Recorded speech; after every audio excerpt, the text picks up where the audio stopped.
Bonjour, aujourd'hui c'est la troisième vidéo sur le thème de la spiritualité. Donc vidéo que j'ai intitulé Comprendre les concepts spirituels. Donc aujourd'hui c'est dimanche, donc c'est jour du Seigneur, donc ça s'y prête bien. Moi le dimanche j'ai un peu plus de temps puisque je travaille pas sur notre propriété. Donc j'ai en profité pour faire cette vidéo. Et donc cette vidéo on va parler du dualisme. Parce que, à mon avis, c'est difficile de comprendre les religions sans évoquer les concepts de dualité. C'est à la base d'absolument toutes les religions. Donc, première partie, dualisme, vision où Dieu et l'humanité, bien et mal, sont séparés. Donc, les exemples, on a parlé déjà dans le titre de bien et mal, de Dieu et humanité, mais il y a aussi lumière vs obscurité, esprit vs matière, Dieu vs Satan, ordre vs chaos, croyant vs mécréant.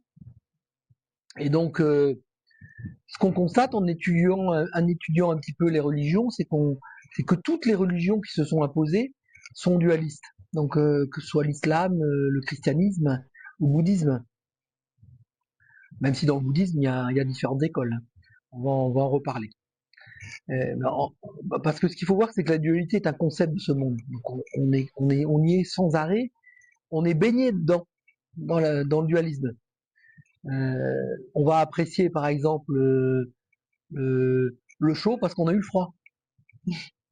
Donc, c'est du dualisme. Et donc, c'est un concept qui est très facile à comprendre. Donc là, dès qu'une religion va se baser sur le dualisme, automatiquement, il y aura beaucoup d'adeptes, parce que les gens vont comprendre la religion. Et ça devient une religion accessible. Et en plus, la dualité donne un cadre moral pour les gouvernements. Parce que nos dirigeants, ce qu'ils veulent, c'est un peuple qui obéit et docile. Donc en basant une religion sur la dualité, eh ben, tu vas avoir un peuple obéissant. Parce que tu vas bien définir ce qui est le bien et le mal. Et c'est le gouvernement qui va le définir.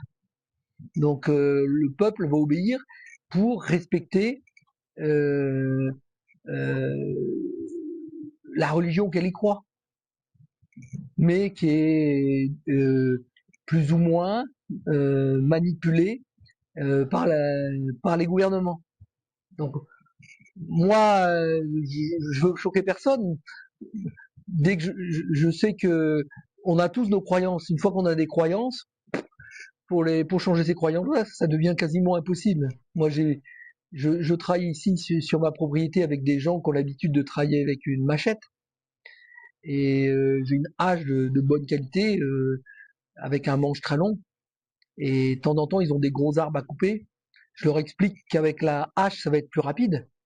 Et ils me répondent, mais à la machette, on, on arrive mieux. Ben, dis non, c'est parce ils ont pas l'habitude de le faire à la hache, mais il faut apprendre. Mais avec le levier que tu as avec une hache, tu as 5 fois plus de force qu'avec une machette. Et quand tu coupes un gros arbre, si tu prends une journée pour apprendre à utiliser la hache bien, ben au bout de tu vas travailler beaucoup plus vite pour couper les arbres.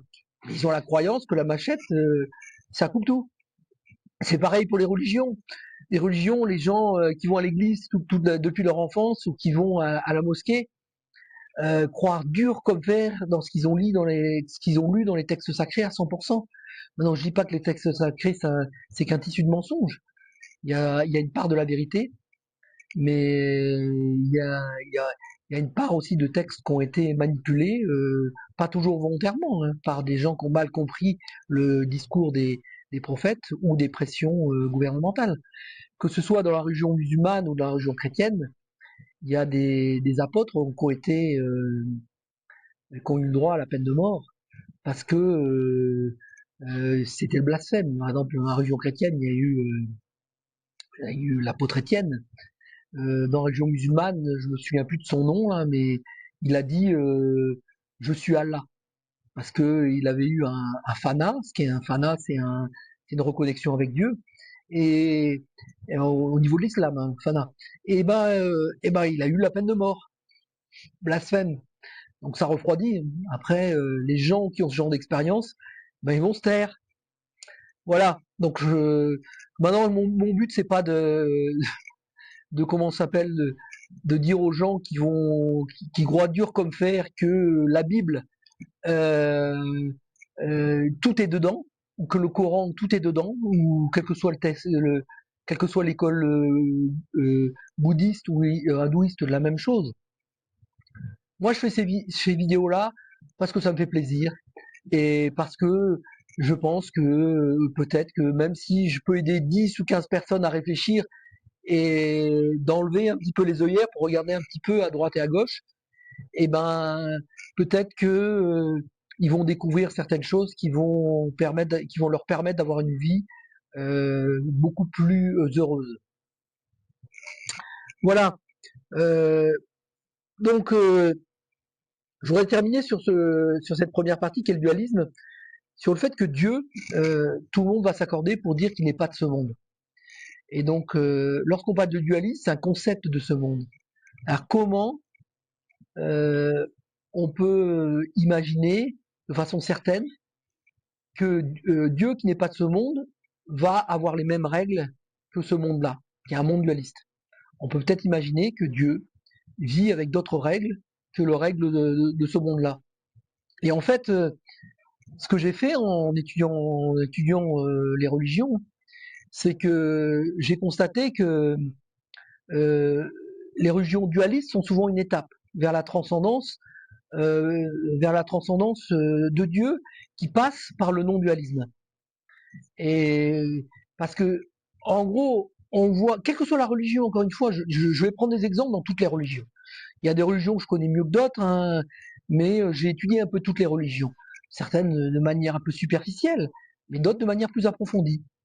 Et ce que j'ai constaté, c'est que systématiquement, quelle que soit la religion, eh ben, une personne qui se consacre à sa religion, de manière, quand je dis se consacrer, c'est pas juste aller à l'église, hein, c'est passer la moitié de sa journée ou la journée entière à prier ou à méditer et à consacrer sa vie à essayer de savoir ce que c'est Dieu.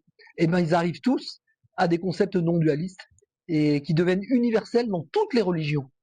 Donc ça introduit la deuxième partie qui est intitulée non-dualisme, reconnaissance d'une unité sous-jacente entre Dieu et l'âme, où l'amour divin transcende les opposés. Bon, alors le dualisme, c'est très complexe à expliquer, et le non-dualisme pur, c'est à peu près la même chose. Parce que, une fois qu'on a compris le non-dualisme, passer au non-dualisme pur, c'est assez simple. Mais le non-dualisme n'existe pas sur la planète. Donc ces concepts qu'on peut difficilement expliquer avec des mots, il faut le vivre.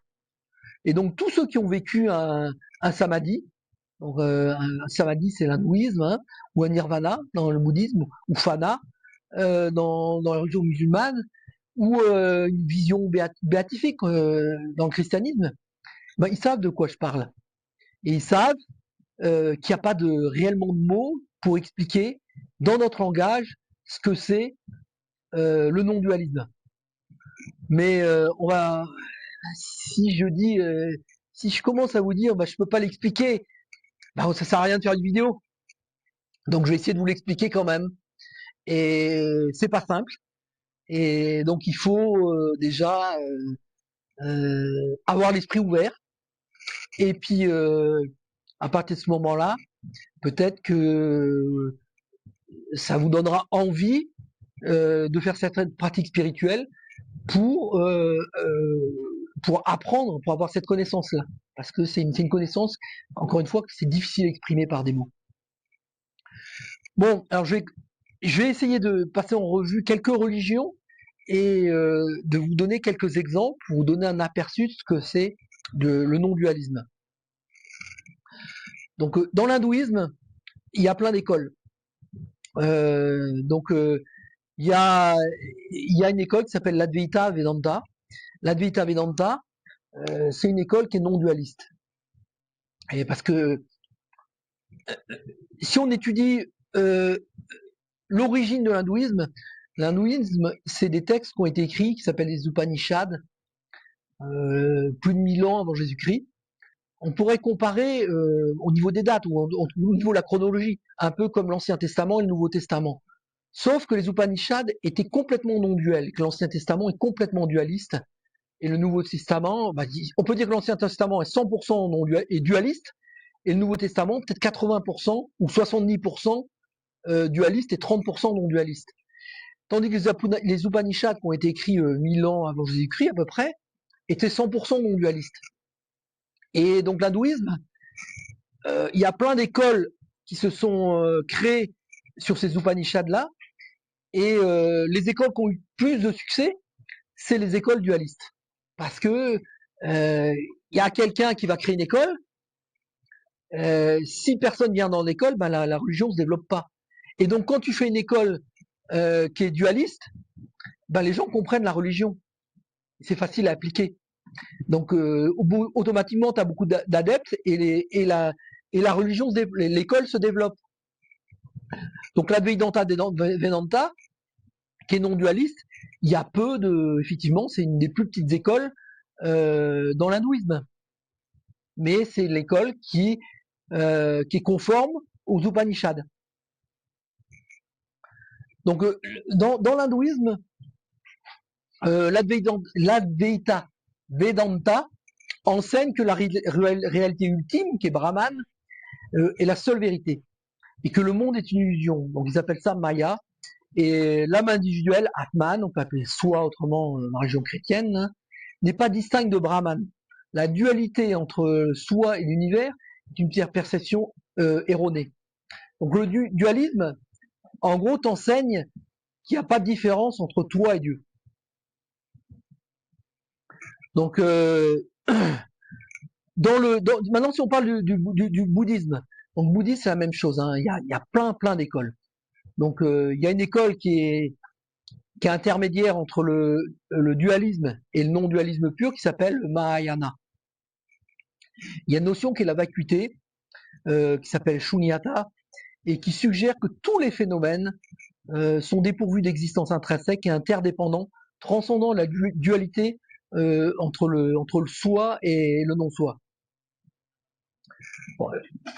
Bon, tout ça, c'est des paroles, encore une fois, c'est pas toujours très simple à comprendre. Je vais essayer de donner un exemple. Bon, imagine que tu rêves d'une rivière et d'un bateau. Dans le rêve, la rivière semble séparée du bateau. Puis tu te réveilles et tu vois qu'ils étaient tous les deux créés par ton esprit, qui n'ont pas de réalité. Et de même dans la réalité, les distinctions entre le moi et le monde sont illusoires selon toujours cette école-là. Hein. Il y en a. Et sont illusoires car tout est une manifestation de la même conscience qu'ils appellent vacuité. Et donc cette école de non-dualiste bouddhiste est encadrée par des pratiques, la méditation, des disciplines monastiques et des concepts comme le nirvana. Donc le nirvana, c'est l'équivalent du samadhi dans l'hindouisme. Donc il consiste à lorsque tu fais des méditations profondes sur plusieurs années, ça dépend des gens, hein, ça peut arriver vite, d'autres ils peuvent faire toute leur vie, n'y arriveront pas. Et tu peux te sentir cette non-dualité. Voilà. Et donc le nirvana dans la religion bouddhiste, c'est l'état ultime de libération où l'individu transcende la souffrance et le cycle des renaissances qui est appelé samsara et les illusions de l'ego. Voilà, parce que considère que on vit dans un monde d'illusions. Donc pour toutes les personnes qui ont vécu ce nirvana là, c'est un état de paix et de liberté et de réalisation où la vérité ultime, où l'illusion de séparation, notre séparation avec Dieu, hein, moi ou Dieu, ou moi ou autre personne disparaît. Donc si on regarde maintenant l'islam, tu as une branche de l'islam qui s'appelle le soufisme, et dans le soufisme, on dit que l'âme humaine peut s'unir à Dieu transcendant la dualité entre le créateur et comment on s'appelle et les créateurs et puis nous et la créature. Voilà. Cette union s'appelle Fana, dissout l'ego individuel dans l'amour divin. Donc c'est exactement le même concept que dans le bouddhisme et dans l'hindouisme. Mais maintenant, les personnes qui vont devenir, qui vont se tourner vers le soufisme, ce sont des gens qui vont pratiquer l'islam pendant des années et qui vont se consacrer à Dieu. Et au bout d'années de prière et de méditation, ils vont ressentir ça et ils vont l'écrire. Et souvent, ces personnes-là qui ont dit ce qu'ils avaient ressenti, eh ben, ils ont été condamnés à mort. Et donc, si on prend quelques exemples, donc il y a, comment ça s'appelle, euh, un, un maître soufiste, je ne sais pas si on dit comme ça exactement, qui s'appelle Halaj, qui comparait son existence à une goutte d'eau. Donc une goutte d'eau qui se fond dans les océans. Donc on voit que la goutte d'eau n'est plus distincte de l'océan, elle devient l'océan. Et de la même manière, euh, un soufi ne perçoit plus la séparation entre lui et Allah, car son moi s'est dissous dans la réalité divine. Donc ça, c'est témoignage de maîtres qui ont pratiqué le soufisme. Il y a un autre maître soufiste là, qui s'appelle Ibn Arabi, qui parle du concept de l'unité de l'être. Ça s'appelle Wa'adat Wujud, où tout existe en Dieu. Donc c'est exactement les mêmes concepts que dans les autres religions. Dans le christianisme, dans le Nouveau Testament, je crois que c'est Jean qui avait relaté que Jésus a dit « Moi et le Père, nous sommes un ». Bon, il y en aurait plein d'autres exemples comme ça. Mais donc ce sont des témoignages qu'on retrouve dans toutes les religions, que ce soit la religion bouddhiste, hindouiste ou musulmane. Bon, maintenant si on regarde dans le christianisme mystique. Donc christianisme mystique, c'est une branche du christianisme où moi j'ai étudié plusieurs maîtres de cette branche-là. En gros, c'est des gens qui ont consacré leur vie, qui étaient chrétiens au départ, normal qu'ils aient la Bible, mais ils ont consacré la vie et essayé de se reconnecter à Dieu, et ils y sont arrivés. Alors on appelle ça comme on veut, hein, samadhi, fana, nirvana, ce qu'on veut, mais ils y sont arrivés, ils relatent simplement ce qu'ils ont vécu. Et donc il y a Maître Eckhart qui affirme que l'âme peut s'unir à Dieu au point de transcender la dualité entre l'humain et le divin. Et Eckhart disait, l'œil avec lequel je vois Dieu est le même œil avec lequel Dieu me voit. Donc j'ai interrompu la vidéo parce que j'ai un petit gars là qui travaille avec moi qui est venu me poser des questions. Donc je la reprends. Donc la dernière étape, donc c'est non-dualisme pur, expérience directe de l'unité totale au-delà des concepts atteints par une quête profonde.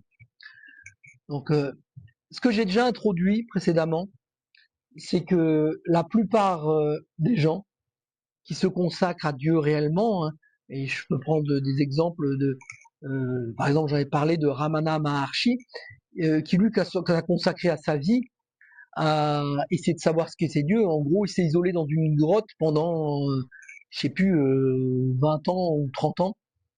Et il est revenu, après, il parlait 10 ou 15 langues. Et puis, il avait un savoir que les autres n'avaient pas. Et vous pouvez lire son livre, hein, c'est quelque chose de contemporain. Donc, on peut dire quand Jésus-Christ a été écrit il y a 2000 ans avec toutes les pressions sociales et ainsi de suite, puis 50 ans après la mort de Jésus-Christ, donc il peut y avoir des erreurs. Et même chose au niveau de la religion musulmane, donc il n'y a pas eu les problèmes de l'écriture 50 ans après, puisque il y a des gens qui ont mémorisé les paroles du prophète, et pas juste 2 personnes, hein, des dizaines, des centaines de personnes, et c'est un peu après sa mort qu'ont été écrits le Coran, donc probablement il y a très peu d'erreurs dans la retranscription entre le prophète et le Coran.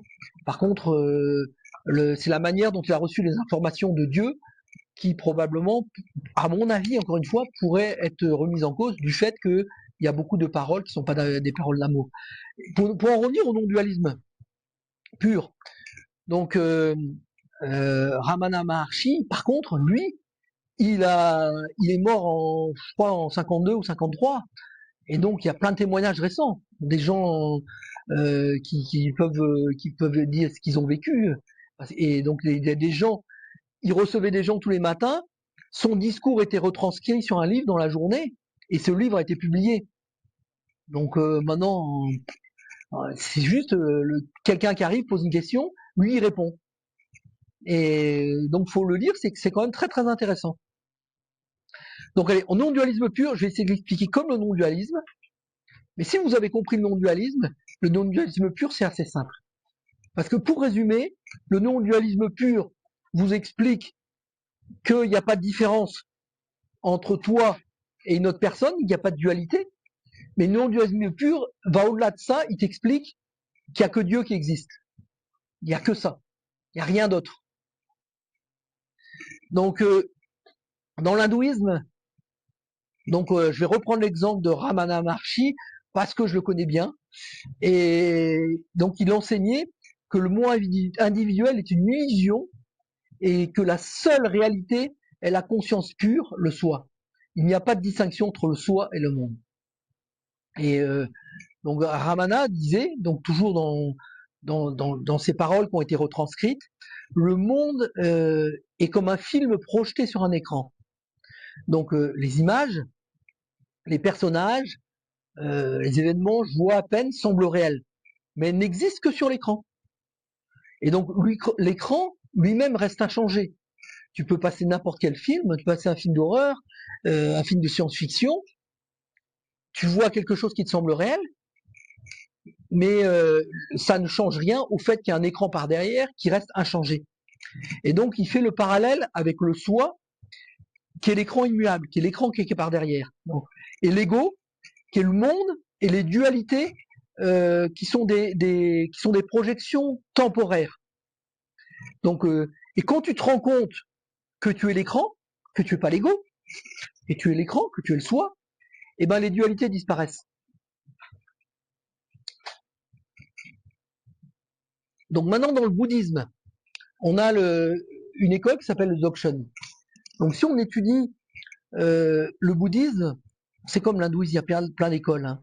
Donc il y a des écoles qui sont dualistes, hein, comme le christianisme, ça s'appelle, je crois que c'est le Theravada, tu as le Mahayana, tu en as plein d'autres, hein, et tu as le Dzogchen, et tu en as encore d'autres. Hein. Le Dzogchen est l'école non dualiste pure. Donc c'est une école tibétaine, effectivement il y a peu d'adeptes. Et si tu regardes le Theravada, tu dois avoir 10 fois plus d'adeptes ou 15 fois plus d'adeptes. Parce que le Theravada, mais dans le bouddhisme, tu regardes et tu vois que la plupart des gens qui s'intéressent au bouddhisme, qui sont bouddhistes, qui vont dans des monastères, ils commencent par le Theravada. Au bout de 2 ou 3 ans, ils passent au Mahayana. Et puis les meilleurs vont dans l'école de Dzogchen, qui est non dualiste pur. Et donc Dzogchen enseigne que la nature divine de l'esprit, qui s'appelle Rigpa, il a une conscience pure et un état éveillé. Voilà. Et donc cette conscience pure et état éveillé, elle est parfaite et elle est non duelle. Voilà. C'est une conscience qui transcende toutes les dualités, comme le samsara, nirvana ou moi autre. Donc le samsara, je rappelle, c'est le cycle des naissances dans le bouddhisme, et le nirvana, qui est le moment où tu te rends compte que tu fais union avec Dieu. Et il y a un exemple qui est bien connu dans le bouddhisme, qui prend l'exemple du lion qui regarde son reflet dans une mare. Et par ignorance, il pense que c'est un autre lion. Donc il rugit, il s'agite, et puis il tente de combattre le reflet, mais bah ça marche pas quoi. Au bout d'un moment, il se rend compte que c'est lui, et il se calme. Et de même dans le Dzogchen, l'ego, qui est représenté par le lion, prend les phénomènes, donc le reflet, pour réel. Tout ce qu'on voit, on le prend pour réel, comme le lion qui voit son reflet dans l'eau. Et on le prend comme réel et séparé de nous. Et donc, mais en essayant de comprendre la vérité, en enquêtant, en faisant des méditations, eh ben on réalise que tout est une manifestation de Rigpa et qu'il n'y a pas de dualité. Bon, je vais terminer par le courant miracle. Donc le courant miracle que je vais appeler CEM dans la suite des vidéos. On en reparlera souvent, vous allez comprendre pourquoi. Donc je dirais une école contemporaine. Peut-être que cette école, dans quelques siècles, prendra un nombre d'adeptes très important. Pour l'instant, on n'est pas encore très très connu. Bon, je vous expliquerai dans les vidéos suivantes d'où vient le courant miracle. On ne va pas rentrer en détail pour l'instant, je vais simplement vous donner les concepts de non-dualité pure au niveau du courant miracle, qui est une école contemporaine. Donc, dans le courant miracle, que je vais appeler CEM pour la suite, parce que je vais en parler beaucoup du courant miracle, compare souvent l'amour de Dieu à une lumière partout, qui appartient une lumière omniprésente, qui transcende toutes les dualités. Donc l'ego crée l'illusion de l'obscurité, une séparation, peur, mais cette obscurité n'a pas de réalité face à la lumière divine. Bon, ça c'est un concept qui revient en permanence dans le courant miracle. Et il y a une citation qui dit la lumière de la vérité est en nous, et c'est Dieu qui l'a placée. Elle est le pouvoir de guérir toute illusion, car la vérité est une. Bon, c'est à peu près ça. Et donc, il y a des exemples. Je vais le faire avec un exemple là. Imaginez que vous êtes dans une pièce obscure. Il y a une lampe, mais elle est couverte d'un drap, par exemple. Et donc, automatiquement, la pièce, elle est obscure à cause de ce drap qui est sur la lumière. Mais la lumière, elle est toujours là, elle est juste cachée sous le voile, sous le drap. Et donc, on compare le voile ou le drap à l'ego. Et en retirant le voile, on voit la lumière qui va révéler toute la pièce, comme s'il n'y avait jamais eu d'obscurité. Et de même, l'amour de Dieu est la seule réalité, et les dualités qui entraînent la peur, la séparation, la culpabilité, disparaissent quand on enlève le voile de l'ego. Voilà. Allez, on se voit pour la prochaine vidéo où je vais essayer de vous faire une synthèse sous forme graphique de toutes les religions et vous montrer un petit peu qu'il y a un point de convergence. Allez, à bientôt.